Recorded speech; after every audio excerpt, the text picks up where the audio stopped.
रहीम अस्सलाम वालेकुम dear students, उम्मीद करता हूँ आप सब खैरियत से होंगे। दिस इज़ एमजेएस और आप मुझे देख रहे हैं मेरे YouTube channel chemistry with MJS पर। एक नई वीडियो के साथ हाजिर हुआ हूँ और आज हम डिस्कस करेंगे Sindh public service commission lecture chemistry का पास पेपर जो 14 मार्च 2013 के अंदर कंडक्ट हुआ।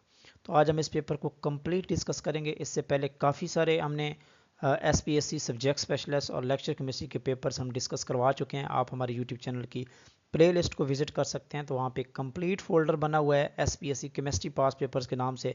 तो आप सारे पेपर, ऑल दी पेपर्स वहाँ पे गिवन है, आप उनको कंप्लीट वॉच कर सकते हैं। तो स्टार्ट करते हैं आज की डिस्कशन। तो ये वाला पेपर, ओरिजिनल पेपर मेरे पास अवेलेबल था, तो वहाँ पे कुछ क्वेश्चंस ऐसे थे जो विजिबल नहीं थे, तो इसलिए मैंने आपके साथ सेपरेट एक फाइल के फॉर्म में आपके साथ ये कंप्लीट पेपर शेयर कर रहा हूँ। ओके स्टूडेंट्स, तो फर्स्ट ऑफ ऑल डिस्कस करते हैं question number 1। The numerical value of R in the erg per kelvin पर मोल। तो यहाँ पे देखें तो आर की वैल्यू अगर हम देखें तो ये होती है 8.31, क्या होती है, जॉल पर केल्विन पर मोल। क्या होती है, जॉल पर केल्विन पर, जॉल पर केल्विन पर मोल होती है। लेकिन अगर हम देखें तो जॉल जो है 1 joule is equal to the 10⁻⁷ erg होता है। तो अर्ग में पूछा गया है, तो यहाँ पे करेक्ट ऑप्शन आपका सी होगा। नेक्स्ट क्वेश्चन है, Bohr model defines the angular momentum L is equal to NH/2π। लेकिन श्रोडिंगर वेव इक्वेशन जो है जिसने complete set of all the 4 quantum number दिया, तो वहाँ पे आप जनरली फार्मूला क्या यूज़ करते हैं एंगुलर क्वांटम नंबर के लिए, L is equal to L multiply L plus 1 की अंडर रूट, ये वाला फार्मूला यूज़ होता है for determining the angular momentum. तो यहाँ पे बी ऑप्शन करेक्ट होगा। क्वेश्चन नंबर 3 है, axial lengths and inter axial angles of unit cell crystal these are called the, इनको हम क्या कहते हैं, लेटिस कांस्टेंट इनको हम कहते हैं। ये नोट कर लें, जितने भी एक्सिस और एंगल्स होते हैं क्रिस्टल स्ट्रक्चर के अंदर, these are called lattice constant इनको कहा जाता है। क्वेश्चन नंबर 4 है, if the wave length of photon is doubled. अगर आप फोटोन की वेव लेंथ डबल करते हैं तो वी नो दैट कि जो एनर्जी का फार्मूला होता है E is equal to the hc/λ होता है। तो एनर्जी और वेव लेंथ के बीच में इन्वर्स रिलेशन होता है। तो अगर आप फोटोन की वेव लेंथ डबल करते हैं तो डेफिनेटली जो एनर्जी होगी वो आपकी हाफ हो जाएगी, तो it will be the reduce by the factor of 2। तो यहाँ पे सी ऑप्शन करेक्ट होगा। नेक्स्ट क्वेश्चन, क्वेश्चन नंबर 5 है, when ethane imide is treated with the phosphorus pentoxide. तो यहाँ पे देखें तो phosphorus pentoxide this is the dehydrating agent. तो जब आप फास्फोरस यानी कि पेंटाक्साइड यूज़ करते हैं तो इथेन अमाइड में से वाटर का मालिक्यूल यहाँ पे निकल जाता है और यहाँ पे it is converted into the methyl cyanide में कन्वर्ट हो जाती है। तो डी ऑप्शन यहाँ पे करेक्ट है। What is the total number of pi bonds के बारे में पूछा गया है इन द कंपाउंड। तो आपको पता है 2 पाई बॉन्ड इस ट्रिपल बॉन्ड में है और एक नाइट्रो में है, क्योंकि नाइट्रो जो होता है वो इस तरह स्ट्रक्चर होती है, तो एक पाई बॉन्ड यहाँ पे होता है, तो टोटल 3 पाई बॉन्ड यहाँ पे पॉसिबल हैं। क्वेश्चन नंबर 7 है, if a gram molecular weight of A gas is 32 ग्राम तो it density will be the. तो बहुत सिंपल क्वेश्चन है, तो हमने डेंसिटी फाइंड आउट करनी है, तो थोड़ा सा यहाँ पे कैलकुलेट कर लेते हैं। एंड वी नो दैट कि density is equal to the, formula हमने पढ़ रखा है pressure molecular weight over RT। Short formula मैं स्टूडेंट्स को यहाँ पे बताता हूँ डेंसिटी का, कि density is equal to the prime minister at rest. ठीक है, तो यहाँ पे देखें तो प्रेशर स्टैंडर्ड कंडीशन लेंगे, STP लेट कर लेते हैं, हमारे पास जो स्टैंडर्ड टेम्परेचर प्रेशर है, तो प्रेशर हमारे पास 1 atm होगा। टेम्परेचर जो है वो आपके पास 273 केल्विन होगा, और R की वैल्यू क्योंकि यहाँ पे प्रेशर का केस है तो 0.0821 पुट करेंगे। तो ये वैल्यू पुट करें, डेंसिटी यहाँ पे आपका 1 मल्टीप्लाई मालिकुलर वेट 32 दिया गया, R की वैल्यू 0.0821 प्लस मल्टीप्लाई 273, तो ये वैल्यू पुट करें तो यहाँ पे डेंसिटी क्या आएगी स्टूडेंट्स, तो ये 1.43 ग्राम पर litre is the correct option बनेगा। तो यहाँ पे देख लें कौन सा ऑप्शन करेक्ट है, तो 1.43 ग्राम पर लीटर, 7 का ए ऑप्शन यहाँ पे करेक्ट है। नेक्स्ट क्वेश्चन नंबर 8 है, वो कहता है when hydrogen ion concentration of solutions, जिसकी हाइड्रोजन आयन की कंसंट्रेशन 1 मल्टीप्लाई 10⁻⁸, तो pH विल बी दी। तो यहाँ पे pH के बारे में पूछा गया है, तो very simple, pH is equal to the negative log of, pH is equal to the negative log of hydrogen ion की कंसंट्रेशन। तो 10⁻⁸ है, तो जब नेगेटिव लॉग लेते हैं तो वैल्यू 8 आ जाती है। तो वेरी सिंपल कैलकुलेशन है, बी ऑप्शन यहाँ पे करेक्ट है।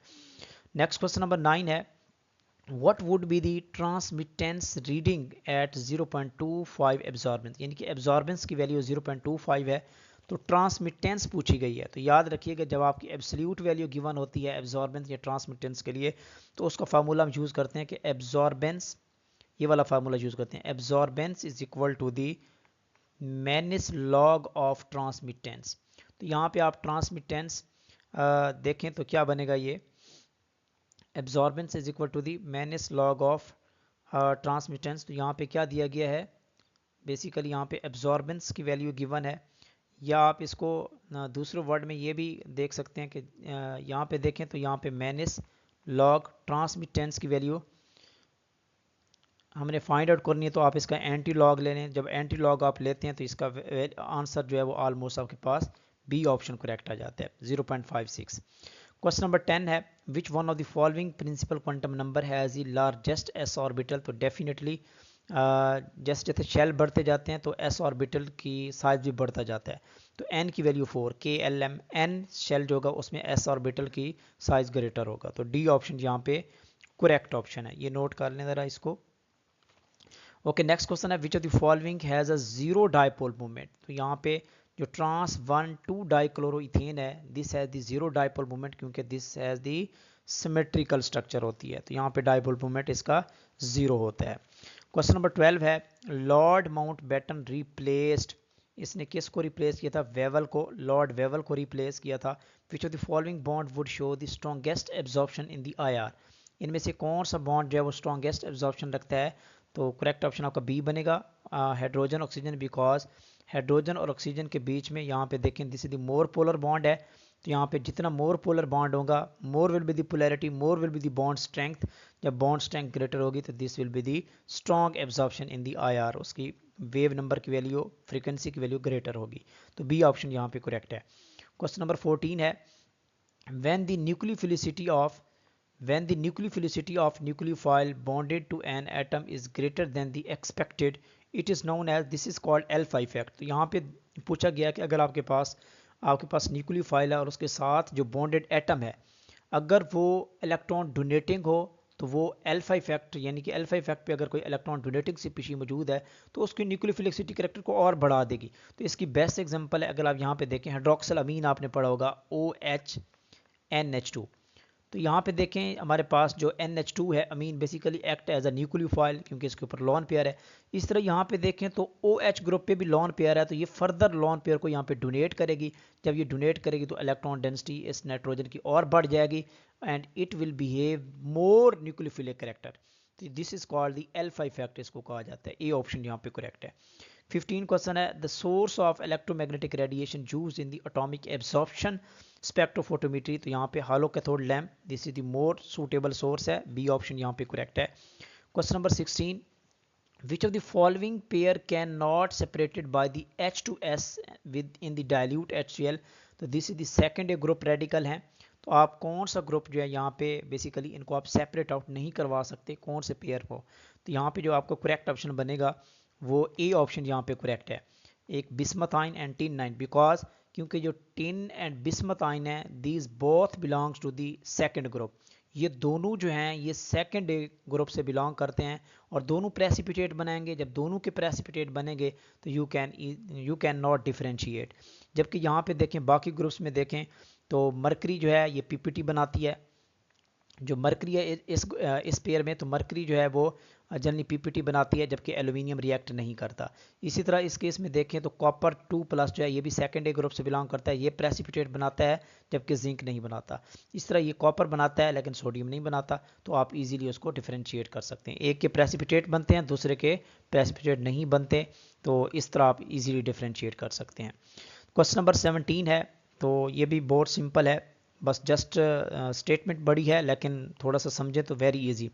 वो कहता है analyst are measuring the chloride content, वो मयर कर रहे हैं analyst in the water in दी 4 लेबॉर्टरीज हैं if the accepted value of chloride, यानी कि क्लोराइड की जो एक्सेप्टेड वैल्यू है वो 105 है। The results obtained in the laboratory have low accuracy, यानी कि कौन सा ऐसा रिजल्ट है जो लो एक्यूरेसी रखता हो एंड हाई प्रिसीजन रखता हो। तो सबसे पहले तो आपने ये समझना है कि एक्यूरेसी क्या होती है और प्रिसीजन क्या होती है। एक्यूरेसी होती है कि आपकी जो एक्सेप्टेड रिजल्ट होता है या जो उसके बाद आपका कैलकुलेटेड रिजल्ट की वैल्यू होती है, उनके बीच में जो डिफरेंस होता है, this is called the accuracy. तो लो एक्यूरेसी कब होगी? जब डिफरेंस बहुत ज़्यादा होगा, ठीक है, तो उसको लो एक्यूरेसी कहेंगे। इसी तरह हाई प्रिसीजन किसको कहते हैं? कि जब आपकी एक value, second value, third value and fourth value, जितने भी आप 4 लेबॉर्ट्रीज हैं, 4 एक्सपेरिमेंट कर रहे हैं, तो उनके बीच में, उन 4 रीडिंग्स के बीच में अगर मिन्यूट डिफरेंस है और values very close to each other हैं, तो इट मीन हाईली प्रिसाइज आपका रिजल्ट होगा। तो यहाँ आप देख सकते हैं डाटा गिवन है, तो डाटा के अकॉर्डिंग यहाँ पे चेक करें। तो इसका जो करेक्ट ऑप्शन आपका बन रहा है वो 17 का A is the correct option है। यहाँ पे देखें तो हाईली प्रिसाइज है, वैल्यूज़ वेरी वेरी क्लोज हैं, 102.1, 103, 1.2.7, 101.5 as compare to the others. इसी तरह दिस इज द लो आप कह सकते हैं एक्यूरेसी, क्योंकि ये 105 से अच्छा खासा गैप है। तो ये हमारी एक्सेप्टेड वैल्यू है, यानी कि और बाकी जो कैलकुलेटेड वैल्यू ये गिवन है, आप यहाँ पे देखें तो इन वैल्यू से बहुत ज़्यादा गैप होता है। तो ए ऑप्शन यहाँ पे करेक्ट बनेगा। A system attain equilibrium when delta G is zero. जब डेल्टा जी की वैल्यू ज़ीरो होती है तो इक्विलिब्रियम कंडीशन होती है। जब डेल्टा जी नेगेटिव हो तो या लेस देन ज़ीरो हो तो उसको स्पॉन्टेनिटी कहते हैं, स्पॉन्टेनियस रिएक्शन होता है। और अगर डेल्टा जी पॉजिटिव हो तो नॉन स्पॉन्टेनियस रिएक्शन होता है। Which of the following is an organic metallic compound? Very important question, काफ़ी दफ़ा रिपीट भी हो चुका है। 2011 के पेपर में ये रिपीट हुआ है और उसके साथ साथ 2000 आई थिंक 9 का पेपर है, उसमें भी ये रिपीट हो चुका है। तो यहाँ से सबसे बेस्ट एग्जांपल आपकी ए है। दिस इज़ कॉल्ड फेरोसिन कहते हैं। This is an important and famous organic compound, organometallic compound. बाकी यहाँ पे लेड भी कार्बन के साथ डायरेक्ट अटैच होती है, तो ये भी आपका ऑर्गेनिक मेटेलिक कंपाउंड हो सकता है। दोनों की पॉसिबिलिटी है। बहरहाल ज़्यादा सूटेबल आंसर आपका ए बनेगा। क्वेश्चन नंबर 20 है, Raman spectra may be obtained in. Raman spectra जो है आपका IR और near IR in region and visible region, यानी कि ये नियर IR और विजिबल रीजन में यहाँ पे हम जनरली रेमन स्पेक्ट्रा को डिस्कस करते हैं। तो ए ऑप्शन करेक्ट होगा। 21 क्वेश्चन पूछा गया है, वो कहता है a bottle of di hydrochloric acid is 2 molar, यानी कि HCl की 2 मोलैरिटी गिवन है। What mass of hydrogen chloride would dissolve in 100 cubic centimetre of this mass. तो सबसे पहले आप यहाँ क्या निकालें? तो सबसे पहले आप मोल्स निकाल लें इसके। तो वी नो दैट कि यहाँ पे जो मोलैरिटी का फार्मूला होता है, molarity is equal to mole over volume, और हमने निकालना है मोल। तो n is equal to molarity multiply volume. तो मोलैरिटी 2 है, वॉल्यूम हमारे पास 100 है। क्या है, चलिए इसको आप वॉल्यूम, क्योंकि मोलैरिटी क्या होती है मोल्स पर क्यूबिक डेसीमीटर, तो आप इसको क्यूबिक डेसीमीटर में ले लें तो ये बनेगा 0.1। तो आप यहाँ पे मोल्स जो बनेंगे वो आपके 0.2 मोल्स बनेंगे। कितने बनेंगे? 0.2 मोल्स। तो पूछा क्या गया है, what mass of hydrogen chloride. तो जस्ट आपने मास निकालना है, तो mass is equal to the m is equal to the moles multiply molar mass. Moles आपके 0.2 हैं। मोलर मास हाइड्रोक्लोरिक इसका 36.5 होता है। आप इसको मल्टीप्लाई तो आपका आंसर आ जाएगा 7.3 ग्राम इन 100 सेंटीमीटर क्यूब। ठीक है, तो यहाँ पे डी ऑप्शन जो है वो आपका करेक्ट होगा, 7.3। ओके, नेक्स्ट क्वेश्चन है 22 है, वो कहता है a well stoppered thermos flask. जब थर्मोस फ्लास्क की बात आती है तो this is an example of isolated system. C option correct है। 23 है, enthalpy of reaction is the same whether the reaction take place in one और ये several step, this is called the Hess's law की ये definition है। 24 है, the governor general Ghulam Mohammad dissolve the constitution assembly on. तो ये इसने 24 अक्टूबर 1954 को असेंबली डिसॉल्व की थी। In general formula of alkane, वो कहता है इन अल्केन के फार्मूले में जो +2 वाला फैक्टर है, ये बेसिकली हम +2 हाइड्रोजन, एडिशनल हाइड्रोजन ऐड करते हैं। तो ए ऑप्शन यहाँ पे करेक्ट है।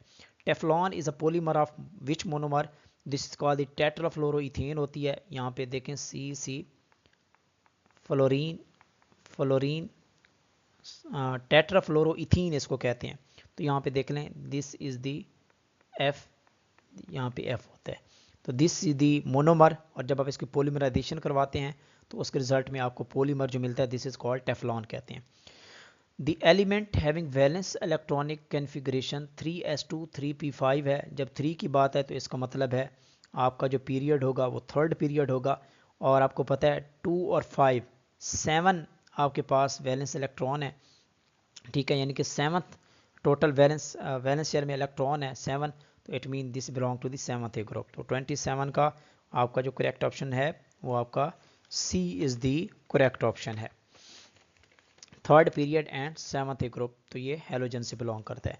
Which of the following is not a member of transition metal, तो बेरिलियम जो है this is the metal, sorry आप कह सकते हैं अर्थलाइन अर्थ मेटल है। The correct order of spectral region with the increasing frequency, तो इसका ऑर्डर हम ऑलरेडी पढ़ चुके हैं, तो इसमें से देखें तो सबसे करेक्ट ऑप्शन 29 का सी बी बनेगा, क्योंकि उनसे पूछा है spectral region with increasing frequency, यानी कि इंक्रीजिंग फ्रीक्वेंसी, पहले low frequency then high frequency, तो यहाँ पे बी ऑप्शन करेक्ट बनेगा। रेडियो फ्रीक्वेंसी की फ्रीक्वेंसी सबसे लो होती है, देन आईआर की, देन विजिबल की, और अल्ट्रावायलेट की सबसे ग्रेटर होती है, तो बी ऑप्शन करेक्ट होगा। 30 क्वेश्चन है, which of the following atom has the greatest tendency to capture the additional electron, तो फ्लोरीन जो है this is the highly electronegative atom, और ये इलेक्ट्रॉन को अट्रैक्ट करता है और ये इजीली एक्सेप्ट कर लेता है। And second thing this is the non metal, तो ये इजीली एक्सेप्ट कर सकते हैं। 30 का ए ऑप्शन जो है करेक्ट होगा। Which of the following atom has the greatest tendency to capture the additional electron, तो यहाँ पे ए ऑप्शन करेक्ट होगा। 31 है, IUPAC name of the mesitylene, this is the structure of mesitylene, यहाँ पे 3 मिथाइल ग्रुप लगे होते हैं, very important structure, CH3, this is the CH3, तो यहाँ पे आप देख लें दिस इज द 1 3 और ये 5, 1 3 5 ट्राई मिथाइल बेंजीन इसको कहते हैं, तो करेक्ट ऑप्शन आपका ए बनेगा। नेक्स्ट क्वेश्चन 32 है, what type of sample cuvette should be used to measure the absorbance of the molecule at 220, तो ये आपका यूवी रीजन है, और यूवी रीजन में सबसे जो बेस्ट है, जो यूवी ट्रांसपेरेंट आपको कहते हैं, दिस इज द क्वार्ट्ज गिलास, जो क्वार्ट्ज होता है वो यूवी ट्रांसपेरेंट होता है, this is the best option, A option correct है। Which of the following process does not use a catalyst, तो यहाँ पे देखें हैबर प्रोसेस ये अमोनिया की फॉर्मेशन के लिए है, तो यहाँ पे एरन कैटलिस्ट यूज़ करते हैं। कॉन्टैक्ट प्रोसेस जो है जनरली हम सल्फ्यूरिक एसिड की प्रिपरेशन में यूज़ करते हैं, जिसमें आपका स्टेप होता है SO2 सल्फर डाइऑक्साइड ऑक्सीजन के साथ रिएक्ट करके सल्फर ट्राइऑक्साइड बनाती है, तो यहाँ पे वेनेडियम पेंटॉक्साइड कैटलिस्ट यूज़ होता है। और इस तरह ऑसवर्ल्ड प्रोसेस नाइट्रिक एसिड की प्रिपरेशन के लिए जनरली हम यूज़ करते हैं, और ये आपका स्टेप होता है कि ammonia is converted into the nitric oxide, तो यहाँ पे हम प्लाटिनियम या रोडियम कैटलिस्ट यूज़ करते हैं। तो थर्माइट प्रोसेस में there is no, this is thermal process, और यहाँ पे कोई कैटलिस्ट यूज़ नहीं होता, तो सी ऑप्शन करेक्ट बनेगा। नेक्स्ट क्वेश्चन 34 है, ये न्यूमेरिकल है, वो कहता है at the same temperature and pressure, यानी कि pressure and temperature are same, two identical balloons were separately filled with the oxygen and hydrogen, दो गैसेस हैं सेपरेटली फिल्ड किया गया है, and if oxygen is escaped at the rate of 100 ml पर second, the hydrogen will escape at the rate of, तो very simple, यहाँ पे आपने ग्राम लॉ ऑफ डिफ्यूजन का सहारा लेना है, वही यूज़ करना है, तो इसको यूज़ कर लेते हैं, वेरी सिंपल, कोई कॉम्प्लेक्स नहीं है। तो यहाँ पे देखिए हम सबसे पहले तो रेशो बनाते हैं O2 and this is the hydrogen, दो गैसेज हैं, तो यहाँ पे देखें तो ऑक्सीजन का मॉलिक्यूलर वेट कितना होता है, मोलर मास 32 होता है, हाइड्रोजन का कितना होता है 2 होता है, तो यहाँ पे हम Graham law of diffusion according to the rate diffusion हम कहेंगे R1 over R2 is equal to the M2 over M1 का अंडर रूट, ये फार्मूला हम यूज़ करते हैं। R1 this is the hydrogen gas and R2 is the oxygen gas, तो यहाँ पे वैल्यूज़ पुट करें रेट ऑफ डिफ्यूजन की, क्योंकि हाइड्रोजन की हमने फाइंड आउट करनी है, तो R1 और R2 ऑक्सीजन की दी गई है 100 ml पर सेकेंड जो भी है, और M2 जो है ऑक्सीजन का मैस है, तो ये this is the 32 divided by 2, तो यहाँ पे देखें 2 को 16 से 16 का अंडर रूट लें तो कितना आता है 4 आता है, और R1 की वैल्यू कितनी आ जाएगी, 4 को आप 100 से मल्टीप्लाई करें तो ये आप कहाँ आ जाएगा 400 आ जाएगा, तो दिस इज दी ml पर सेकेंड, 400 ml पर सेकेंड होगी, तो बहुत सिंपल क्वेश्चन है, तो यहाँ पे बी ऑप्शन करेक्ट होगा। 35 है, mechanism for the emission of beta particle mean positron from a nucleus is that in which, तो यहाँ पे आप देखें कि जब आप बीटा पार्टिकल निकालते हैं फ्रॉम अ न्यूक्लियस, तो यहाँ पे क्या होता है basically proton is change into the neutron, तो यहाँ पे इक्वेशन वेरी सिंपल, प्रोटॉन 1 1 होता है, जब ये न्यूट्रॉन में कन्वर्ट होता है तो न्यूट्रॉन होता है 1 0, तो यहाँ पे आपका कौन सा पार्टिकल निकलेगा बीटा पार्टिकल 0, क्या होगा 0 एंड दिस इज दी +1 होगा। तो यहाँ पे ए ऑप्शन करेक्ट है 35 का। 36 है kinetic energy of the electron ejected from the metal surface that is exposed to the monochromatic reaction depends on the all except. हमने this is question was taken from the photo electric effect and we know that photo electric effect में कि जो kinetic energy होती है वो हमने पढ़ रखी है is equal to the HF minus work function. And work function क्या होता है this depends on the surface of the metal. ये मेटल की टाइप पे डिपेंड करता है। This is the Planck's constant, this is the frequency and frequency का हम ये भी पढ़ रखा है हमने, frequency is equal to the C over lambda. तो इट मीन लैम्डा भी है। तो ये सारे फैक्टर यहाँ पे डिपेंड करते हैं, आपकी फ्रीक्वेंसी, आपकी वेव लेंथ और इसके साथ साथ वेव फंक्शन जो कि मेटल की सरफेस पे डिपेंड करता है। तो यहाँ पे करेक्ट ऑप्शन का C बनेगा कि इंटेंसिटी पे ये इजेक्टेड इलेक्ट्रॉन की जो काइनेटिक एनर्जी है दिस इज नॉट डिपेंडेंट। तो C option is the correct option है। 37 है in chromatography mobile phase is called eluent कहते हैं इसको, लिक्विड पार्ट फेज है। 38 है ethyne can be prepared using the 1,2-डाइब्रोमो इथेन। ये स्ट्रक्चर आपकी CH2 बड़ा ही फेमस रिएक्शन है, FSC में भी गिवन है। Bromine, this is the bromine. तो आप क्या यूज़ करते हैं अल्कोहलिक KOH यूज़ करते हैं, कितने मालिक्यूल 2 मालिक्यूल। एक मालिक्यूल जब यूज़ करते हैं तो आपकी ये स्ट्रक्चर बनती है CH2 यहाँ पे डबल बॉन्ड क्या आ जाएगा CHBr ये बनेगा। फिर आप एक और मालिक्यूल यूज़ करेंगे, जब दूसरा ब्रोमीन का मालिक्यूल यहाँ से निकलेगा तो यहाँ पे ट्रिपल बॉन्ड आ जाएगा। तो this is used for the preparation of ethyne. तो यहाँ पे आपका ए ऑप्शन करेक्ट होगा। नेक्स्ट क्वेश्चन है 39 Muhammad bin Qasim torture to death in prison of Iraq during the खिलाफत of Sulaiman bin Abdul Malik. तो सी ऑप्शन यहाँ पे करेक्ट है, Sulaiman bin Abdul Malik. 40 question the wave length 240 nanometre 245 nanometre किस region में आती है? तो अल्ट्रावायलेट रीजन में होती है। आपको पता है 10 से लेकर ऑलमोस्ट 380 या 400 तक ये जो रीजन होता है this is called UV region कहते हैं इसको। 41 है in the complete cell diagram 2 half cells are separated by the double vertical line this is called the salt bridge इसको कहते हैं। ये ऑप्शन करेक्ट है। 42 how much energy is required to boil a kettle of water containing 1 litre at 15 degree centigrade.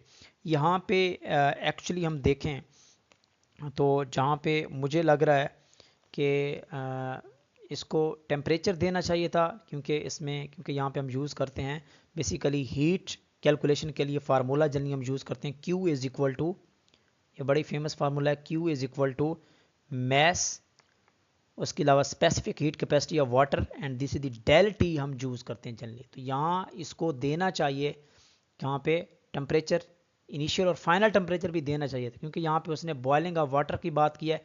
तो इस definitely इसका जो final temperature होगा वो हम T2 क्या लेंगे 100 डिग्री सेंटीग्रेड लेंगे।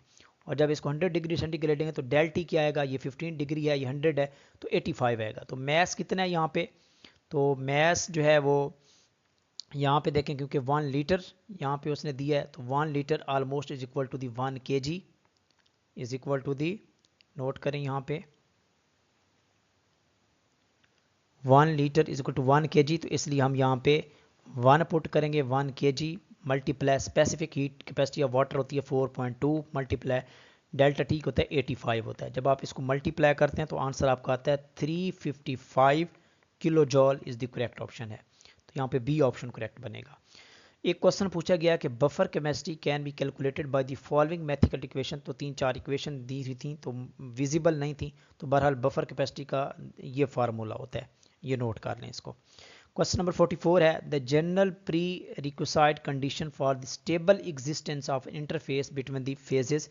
तो अगर फेजेस की जो स्टेबिलिटी है this follows the spontaneous reaction, जहाँ पे फ्री एनर्जी फॉर्मेशन क्या होती है नेगेटिव होती है। तो ए ऑप्शन करेक्ट बनेगा।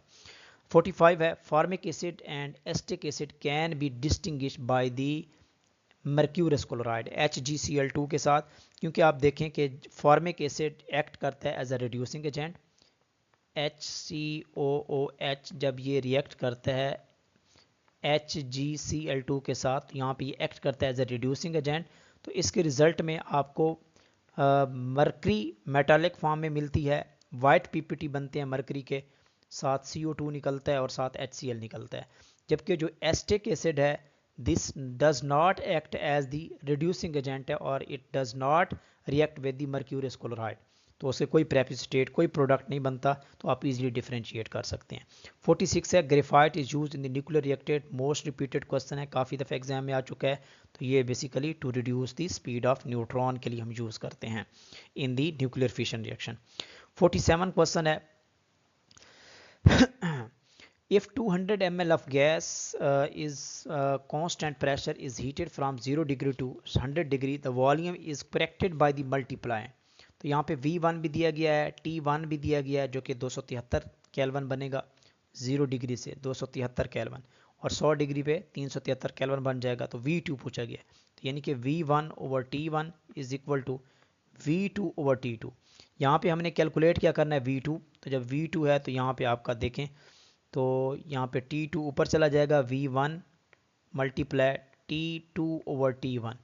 तो यहाँ आप देख लें कि आपका V1 जो है वो T2 कितना है 373 डिवाइडेड बाय 273, तो ये आपकी रेशो बनेगी in case of volume. Volume is corrected by the multiplying, ये वाला फैक्टर है, तो यहाँ पे करेक्ट ऑप्शन आपका डी बनेगा। The least stable carbanion is very important, तो ये हमने GOC के अंदर डिटेल में पढ़ा हुआ है कि कार्बोइनाइन की स्टेबिलिटी क्या होती है कि अगर मोर इलेक्ट्रॉन डोनेटिंग ग्रुप होंगे तो उस पर ऑलरेडी नेगेटिव चार्ज है, तो जब electron donating species more will be the electron donating species, तो कार्बोइनाइन की स्टेबिलिटी को और ज़्यादा लो करेगा। तो यहाँ पे देखें सबसे बेस्ट जो है 3 मिथाइल ग्रुप इलेक्ट्रॉन यानी कि स्ट्रॉन्ग प्लस आई इफेक्ट यहाँ पे मौजूद है। क्या है? स्ट्रॉन्ग प्लस आई इफेक्ट यहाँ पे मौजूद है और ये कार्बोइनाइन को सबसे ज़्यादा डिस्टेबलाइज करता है। तो सबसे ज़्यादा जो डिस्टेबल है या लीस्ट स्टेबल है कार्बोइनाइन वो बी है, देन उसके बाद आपका ए होगा, देन CH3 नेगेटिव होगा और देन आपका सी होगा। ठीक है स्टूडेंट, तो बी ऑप्शन यहाँ पे करेक्ट ऑप्शन है। नेक्स्ट क्वेश्चन 49 है, who was the dismissed by the Quaid Azam on 26 अप्रैल इन 1948 इन सिंध। तो ये किसको डिसमिस किया था? MA खोरो, MA खोरो को डिसमिस किया था, मोहम्मद अयूब खोरो इसको कहते हैं। सी ऑप्शन करेक्ट है। तो वाक़या करबला कब मुनक्किद हुआ? 61 हिजरी में। वेरी इंपॉर्टेंट क्वेश्चन है, रिपीटेड क्वेश्चन है। तो ये थी जी स्टूडेंट्स आज की 50 बाई 50 MCQ की डिस्कशन जो 2013 में लेक्चर केमिस्ट्री SPSC का पेपर कंडक्ट हुआ। तो आज हमने इसको कंप्लीट डिस्कस किया है। तो आप हमारे व्हाट्सएप चैनल को भी ज्वाइन कर सकते हैं, ऑफिशियल व्हाट्सएप चैनल। तो वहाँ पे आपको कंप्लीट SPSC लेक्चर केमिस्ट्री और सब्जेक्ट स्पेशलिस्ट किस्म के तमाम पेपर्स आपको PDF फॉर्म में प्रोवाइड किए जाएंगे। तो डिस्क्रिप्शन में लिंक मौजूद है हमारे व्हाट्सएप चैनल का, आप उसको ज्वाइन कर सकते हैं। ओके स्टूडेंट्स, मिलते हैं नेक्स्ट वीडियो में, तब तक के लिए अपना ख्याल रखिए। अल्लाह हाफिज़।